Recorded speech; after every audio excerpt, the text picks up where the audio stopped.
Alors, très chers frères et sœurs du Nord, Sud, de l'Est à l'Ouest et du Centre, bonjour, bonjour, bonsoir. Il est désormais sûr de tous que l'attaque du Mali a été planifiée pendant des mois. On annonce 7 mois de planification. L'attaque a été planifiée depuis la France. D'ailleurs, on ne peut pas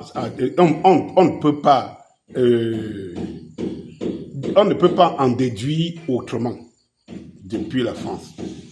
Et si l'attaque a été faite depuis la France, soyez-en sûrs, parce qu'elle seule coordonne tous les mouvements qui ne sont pas liés ensemble. Tous les pays qui forcément ne s'entendent pas. Oui. Derrière ce coup, il y a justement beaucoup. On va voir l'Algérie, on va voir la Mauritanie, on va voir l'Ukraine, on va voir le Qatar, on va voir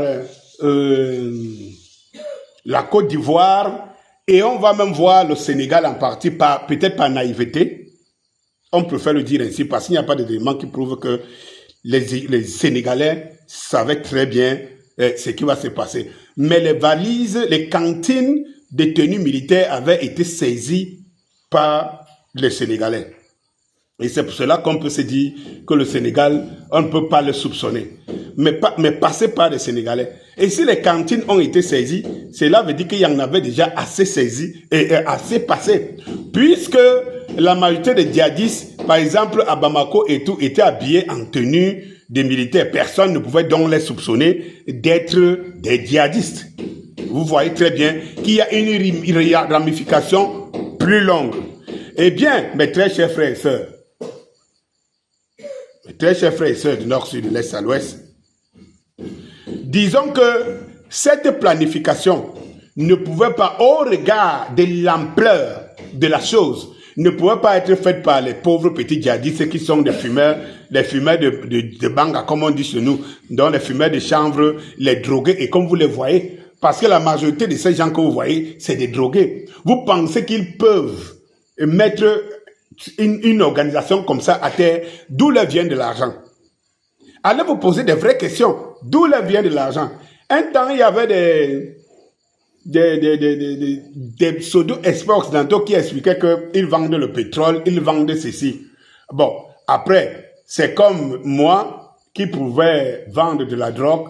Je reviens chez moi, dans mon pays, j'ai des centaines de millions, j'ouvre des bars, j'ouvre des snacks, j'ouvre des entreprises. Et lorsqu'on va demander où mon agent sort, on dit qu'il a les bars et les entreprises. Les bars, je les ai ouverts avec quoi? D'où vient l'argent qu'ils exploitent le pétrole?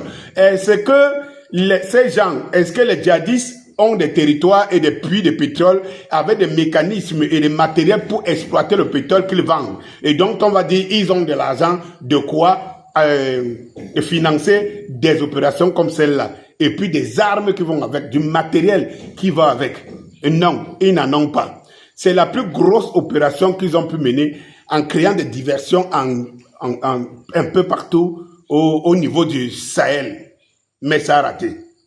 Ça a échoué. Parce que ça ne pouvait réussir qu'en renversant le gouvernement du Mali totalement et en y mettant les idiots utiles et qui devaient directement rompre avec le Burkina Faso et rompre avec le Niger et qui devaient refragiliser ce milieu qui était déjà bien conçu jusqu'à aujourd'hui. Et donc, en conclusion, le truc vient de loin et ça a été organisé et planifié depuis de longues dates. Et comme je le dis, pour terminer, toujours, c'est que mon message au quotidien, tous ces derniers temps, c'est il faut que nous et les Maliens apprennent, l'AES apprenne à anticiper, parce que si on savait qu'il y a des choses qui se planifiaient, on devrait avoir une espèce de Mossad ou de CIA à l'AES qui traque et qui a pour rôle uniquement de déceler les ennemis et de les traquer dans les pays qui les hébergent,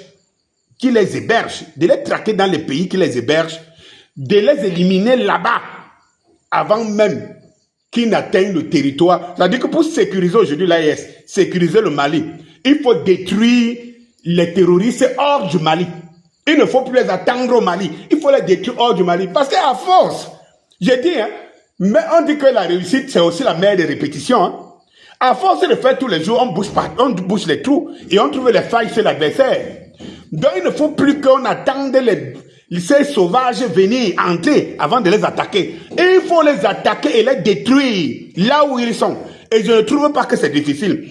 Parce que s'ils peuvent pénétrer autant les services de sécurité maliens et de l'AES, cela veut dire que l'AES a les moyens de pénétrer les autres services de sécurité des pays hostiles qui gardent ces gens.